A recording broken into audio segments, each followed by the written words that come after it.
Bismillahirrahmanirrahim. Assalamualaikum warahmatullahi wabarakatuh.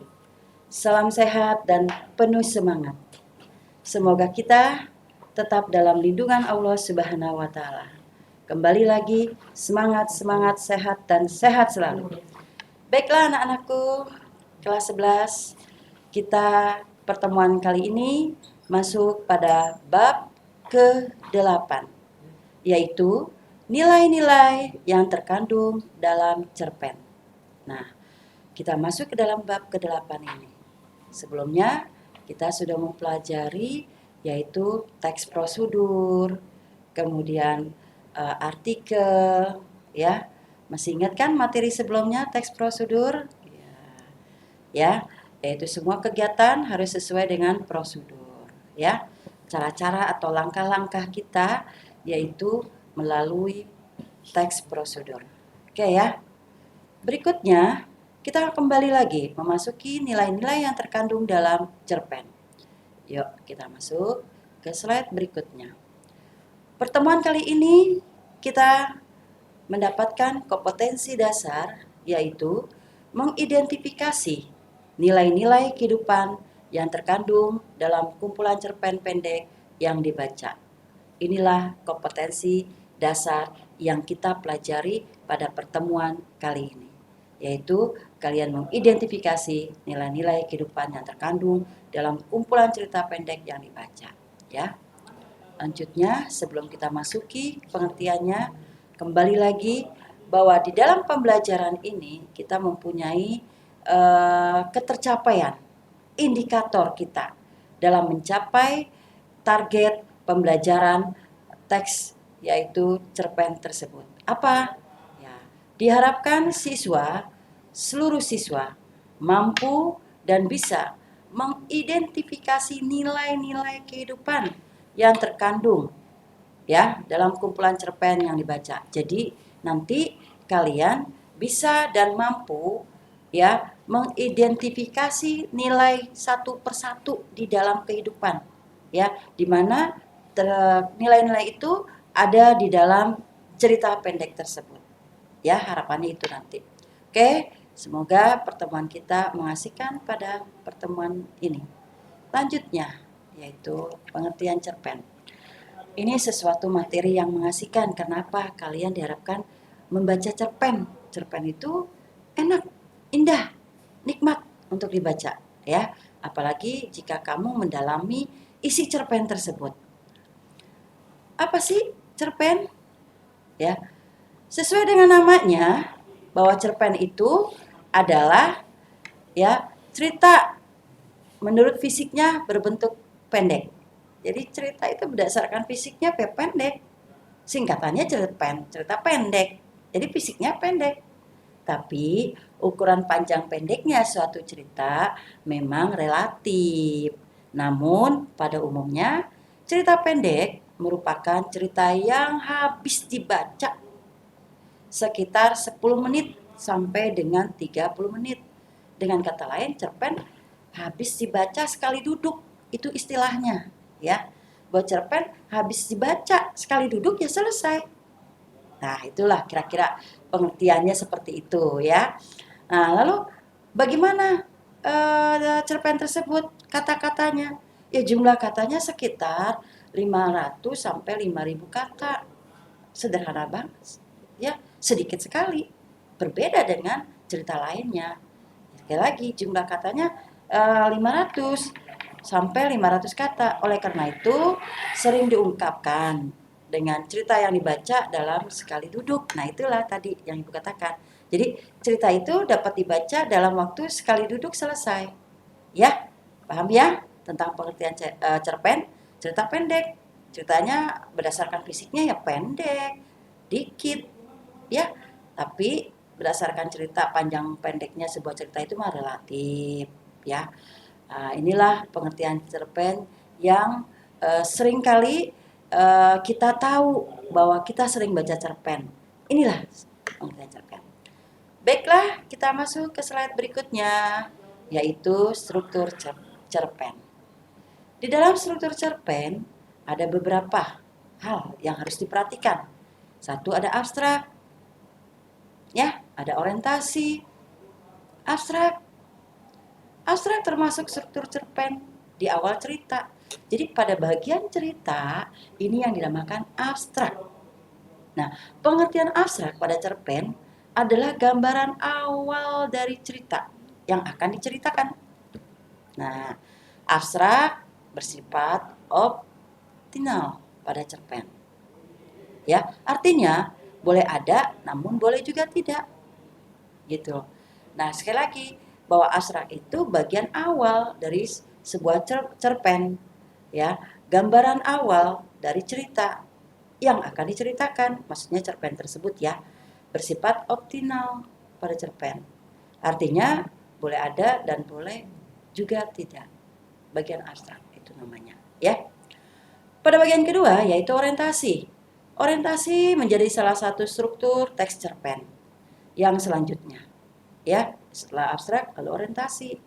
Pengertian orientasi pada cerpen berhubungan dengan waktu, berhubungan dengan suasana, berhubungan dengan tempat di dalam cerpen tersebut.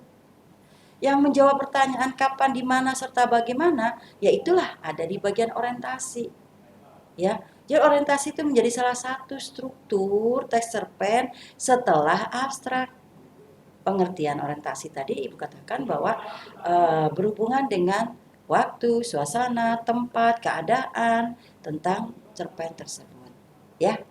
Selanjutnya yaitu pada bagian C, struktur cerpen bagian C yang disebut dengan komplikasi. Nah, komplikasi ya struktur cerpen berikut ini adalah urutan kejadian yang dihubungkan secara sebab dan akibat. Jadi sebuah kronologis, sebuah kejadian secara berurutan, secara kronologis, ya, ada hubungan sebab dan akibat. Inilah bagian yang disebut dengan komplikasi. Karakter dan watak tokoh biasanya terlihat di struktur ini, ya, yang menggambarkan plot cerita, yang menggambarkan alur cerita. Jadi alur ceritanya di mana? Inilah di bagian komplikasi. Karena di bagian komplikasi ini yaitu bagian yang menceritakan urutan kejadian yang berhubungan sebab akibat, ya, secara kronologis. Itulah komplikasi. Di mana ini alur atau plotnya. Berikutnya yang disebut dengan bagian evaluasi. Bagian evaluasi menjadi struktur cerpen selanjutnya setelah komplikasi. Pengertian dari evaluasi pada cerpen ini adalah konflik terjadi dan menuju pada klimaks, gitu ya. Jadi konflik yang terjadi, yang menuju kepada klimaks. Dalam evaluasi, konflik sudah mulai mendapatkan solusi. Ya, jadi dalam evaluasi, konflik sudah mendapatkan solusi. Dengan kata lain, bahwa adanya penyelesaian, bahwa tahap ini adalah tahap penyelesaian. Gitu ya. Sekali lagi bahwa di dalam cerita evaluasi itu adalah bagian mulai menurun. Ya, konflik itu sudah mendapatkan solusi. Cerita sudah mulai ada penyelesaian, sudah menuju ke tahap akhir. Inilah struktur dari cerpen. Ya. Selanjutnya resolusi. Resolusi apa? Gitu kan. Resolusi itu bahwa pengarang mengungkapkan solusi terhadap masalah yang dialami oleh tokoh dalam cerpen. Ya. Jadi resolusi merupakan salah satu dari struktur teks cerpen yang berkelanjutan setelah tadi komplikasi. Nah, pengertian resolusi pada cerpen ini adalah bahwa ketika pengarang mengungkapkan solusi terhadap masalah yang dialami oleh tokoh dalam cerpen, dalam resolusi masalah sudah mendapatkan penyelesaian di tahap akhir cerita. Itu ya. Lalu koda. Struktur cerpen berikut yang terakhir adalah koda. Koda itu adalah yaitu kesimpulan, kata lain dari kesimpulan. Maka pengertian koda pada cerpen adalah nilai atau pelajaran yang bisa didapat dari teks cerpen tersebut oleh pembaca. Jadi nilai yang terkandung, nilai pelajaran apa yang didapat itu ada di koda, ya. Nah, inilah pembaca yang harus teliti, ya, dari koda tersebut. Pesan dan amanat menjadi sebuah intisari cerita yang bisa dipetik oleh pembaca setelah membaca cerpen. Jadi ada di mana pesan amanatnya? Ada di mana pelajaran dan nilai-nilai yang didapatkan dalam sebuah cerpen? Ada pada koda. Inilah bagian koda. Ya, di mana koda itu ada nilai-nilai atau pelajaran yang didapat dari teks cerpen. Ya, di mana dalam koda itu ada pesan dan amanat intisari dari cerita yang dipetik oleh pembaca dari cerpen yang telah dibacanya.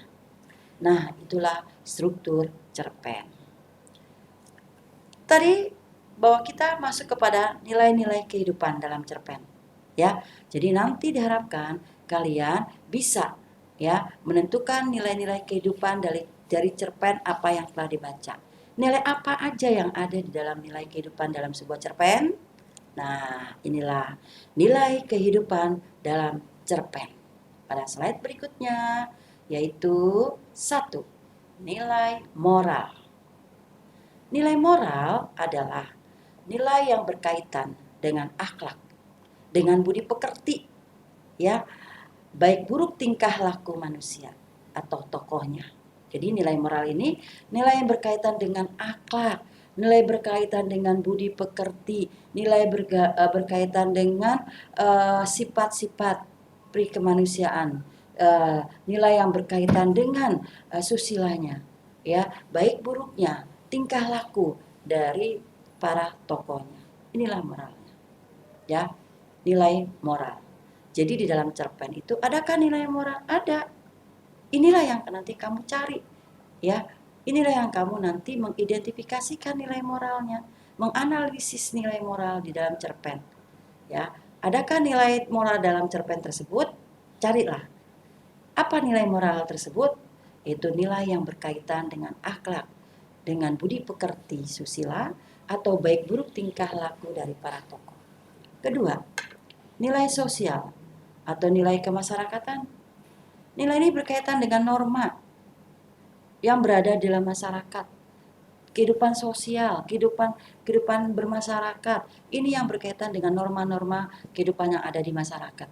Ya, ini namanya nilai sosial. Berikutnya, nilai religius, yaitu nilai keagamaan. Ya, nilai yang berkaitan dengan tuntutan beragama, nilai yang tentang sendi-sendi keagamaan, nilai tentang keagamaan, sendi-sendi keagamaan yang berkaitan dengan tuntutan agama, maka ini termasuk ke dalam nilai religius atau nilai keagamaan. Berikutnya, nilai pendidikan atau nilai edukasi, nilai yang berkaitan dengan pengubahan tingkah laku, ya, dari tidak baik ke baik. Nilai pendidikan, nilai edukasi, ya, nilai yang berkaitan dengan pengubahan tingkah laku, ya, dari tidak baik menjadi baik. Berikutnya adalah nilai estetis, nilai keindahan, ya. Nilai ini yang berkaitan dengan hal-hal yang menarik, yang menyenangkan, ya, ini adalah seninya. Jadi kita bisa menentukan seni dalam cerpen tersebut, ya, nilai-nilai estetisnya, nilai keindahan di dalam sebuah cerpen. Ya, berikutnya adalah nilai etika. Nah, nilai etika ini nilai yang berkaitan dengan sopan santun dalam kehidupan. Ya, bagaimana kita beretika, ya, bagaimana kita mempunyai sopan santun di dalam kehidupan. Dan nilai adakah di dalam cerpen? Nah, kita cari, ya, apa yang dibaca oleh kamu cerpennya, adakah nilai etikanya? Jika itu berkaitan dengan sopan santun, dengan kehidupan-kehidupan yang ada tata keramanya, maka itu masuk ke dalam nilai etika. Ya. Selanjutnya, bahwa nilai politis. Di dalam cerita ini ada nilai-nilai yang berkaitan dengan pemerintahan, politik, gitu ya. Dengan kata lain politik. Nilai yang berkaitan dengan pemerintahan itu namanya nilai politis. Berikutnya, nilai budaya. Nilai budaya, nilai yang berkaitan dengan adat istiadat. Ya, bicara tentang adat istiadat suatu daerah. itu masuk ke dalam nilai budaya. Bicara dengan kebiasaan dalam suatu suku, bicara tentang budaya, ya, dalam suatu daerah. Inilah nilai budaya. Berikutnya adalah inilah nilai kemanusiaan. Di dalam nilai kehidupan sebuah cerpen terdapat nilai kemanusiaan. Nilai kemanusiaan ini nilai yang berhubungan dengan sifat-sifat manusia. Nilai ini ada yang bersifat ideologis, politis, ekonomis, sosiologis, budaya, edukatif, bahkan humoris. Ya, jadi nilai kemanusiaan ini nilai yang berhubungan dengan sifat-sifat manusia. Ya, ada nilai yang bersifat ideologis, bersifat politis, ekonomis, dan selanjutnya. Dan inilah beberapa nilai kehidupan yang ada di dalam cerpen. Ya, tadi salah satunya nilai apa aja? Ada nilai moral, ada nilai pendidikan, ada nilai budaya, ada nilai etika, begitu ya? Ya, dan selanjutnya paham ya? Nah, disebutkan satu persatu jika kalian lupa ya. Satu, nilai moral, nilai sosial, ya, nilai religius, kemudian nilai pendidikan, ya, kemudian nilai estetis atau nilai keindahan, nilai etika, ya, terus apa lagi? Nilai politis, nilai budaya, nilai kemanusiaan.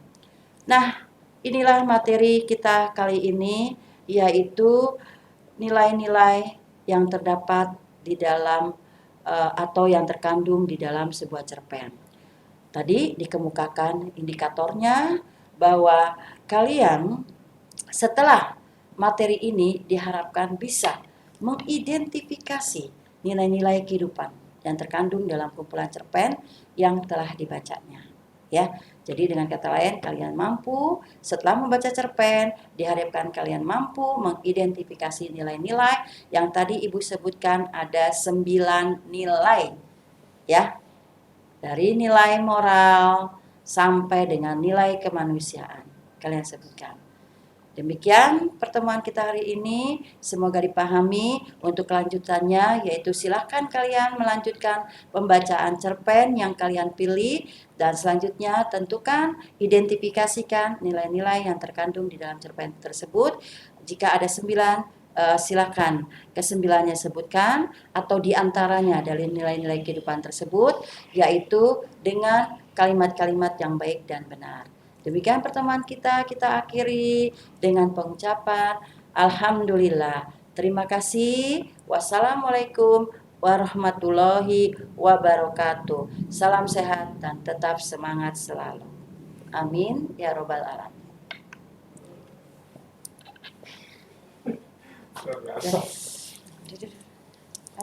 Panci mana? Udah kita.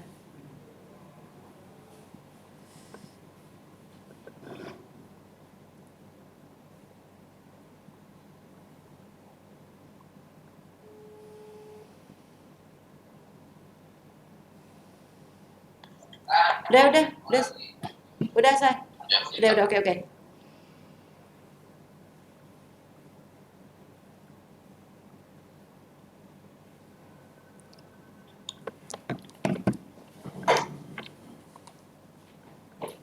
Nah, iya, betulnya.